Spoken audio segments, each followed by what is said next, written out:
Okay, so welcome back, everybody, for another deep dive. Today, we're going to be looking at some really, really interesting stuff about immigration in the U.S. We're going to be taking a look at a YouTube video, and it's called Trump Aims to Deport All Immigrants in the U.S. Illegally. Pretty provocative title, right? Yeah.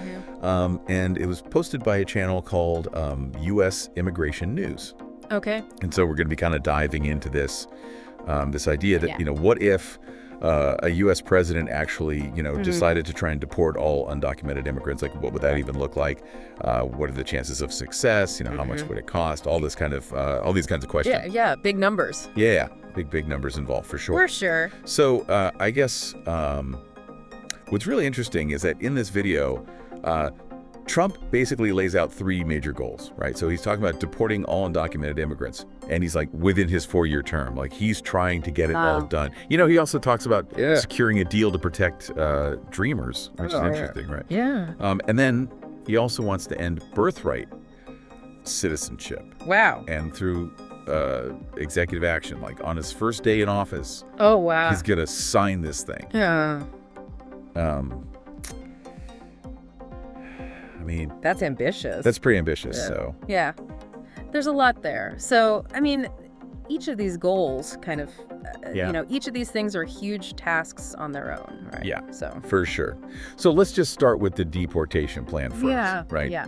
Like we're talking about millions of people potentially here. Right. How does that even work? Like logistically, how do you even? Logistically, I mean, you think about it's mind-boggling. I mean, current estimates say there's like 11 million undocumented immigrants, and that number's probably even higher now since 2022, right, when that number was taken. But you think about deporting all those people, it would take just an insane amount of resources, right? Like detention centers, legal proceedings, transportation. I mean, we're talking about like exceeding even historical events in terms of scale, like Japanese internment in World War II. Yeah, that's a good point. And the cost too. I mean, the American Immigration Council has said that it would cost like $88 billion per year for over a decade. A year? A year. Yeah. To do this. That's a tremendous amount of money. A ridiculous amount of money. Where's that money going to come from? Well, and that's the thing, right? Like Congress ultimately controls the funding, right? Like they would have to allocate the funds to do that. Yeah. And so you'd have to get them to approve this massive budget increase, and that's going to be a really hard sell. Oh, yeah. Especially in this political climate, right? I mean, we've already seen fights about budgets, right? And for immigration. Oh, yeah. I mean, this is just going to be... Yeah, this would be even bigger. Yeah. So even if, like, the president wanted to do this, right, there's no guarantee that he would even have the resources. No, exactly. And that's what's interesting, right, is how much power does the executive branch really have to make these huge changes? Right. That's a good point. Okay, so let's move on to the Dreamers thing, right? So, Trump talks about, like, making a deal to protect Dreamers. Yeah. But, like, isn't that contradictory to, like, it seems like deporting all undocumented immigrants? Yeah, on the surface, it's like, wait, what? So it seems like maybe an appeal to different voters. Right. Right? Like, you're going to get the people who want stricter immigration policies. Yeah. And then you're also going to get people who want to see Dreamers have a pathway to citizenship. Right. So it's unclear if that would actually work, though. Yeah. I mean, remember that time when Trump tried to end DACA? Right. Deferred action for childhood arrivals? Yeah.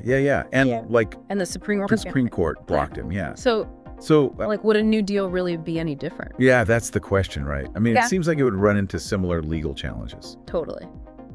Okay, so what about ending birthright citizenship then? Yeah.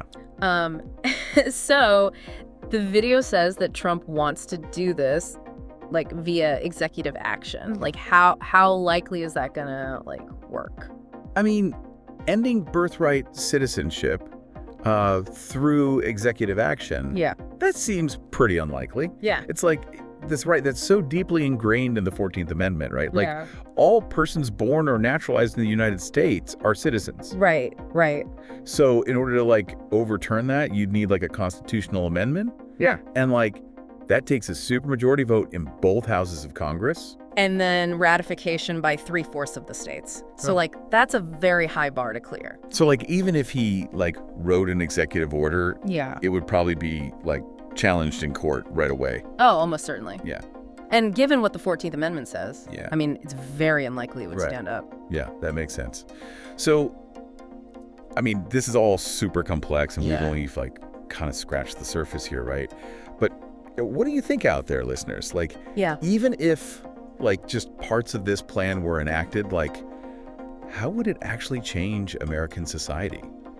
I mean, we're talking about families, the economy, our culture. It's huge, yeah.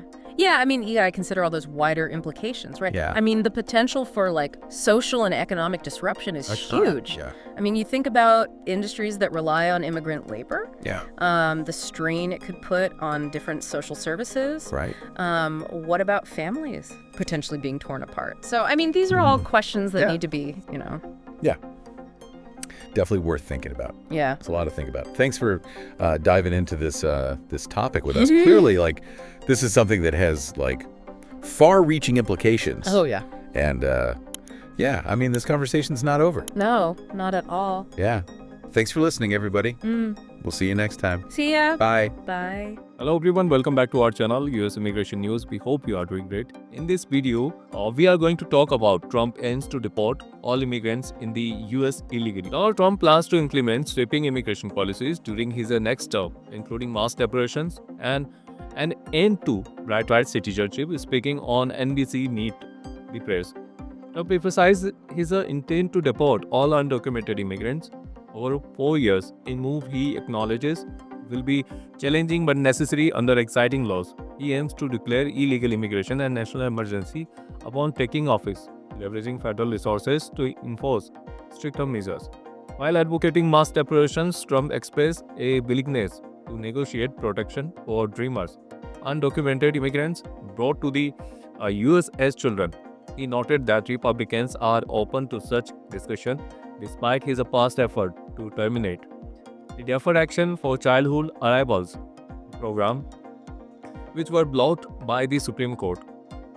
Trump also planned to take executive action to end birthright citizenship, which grants citizenship to individuals born in the US, regardless of their parents' immigration status. The proposal faces significant legal challenges as birthright citizenship is protected by the 14th Amendment and upheld by an 1898 Supreme Court precedent. Trump hinted that Republicans might seek a constitutional amendment to resolve the issue.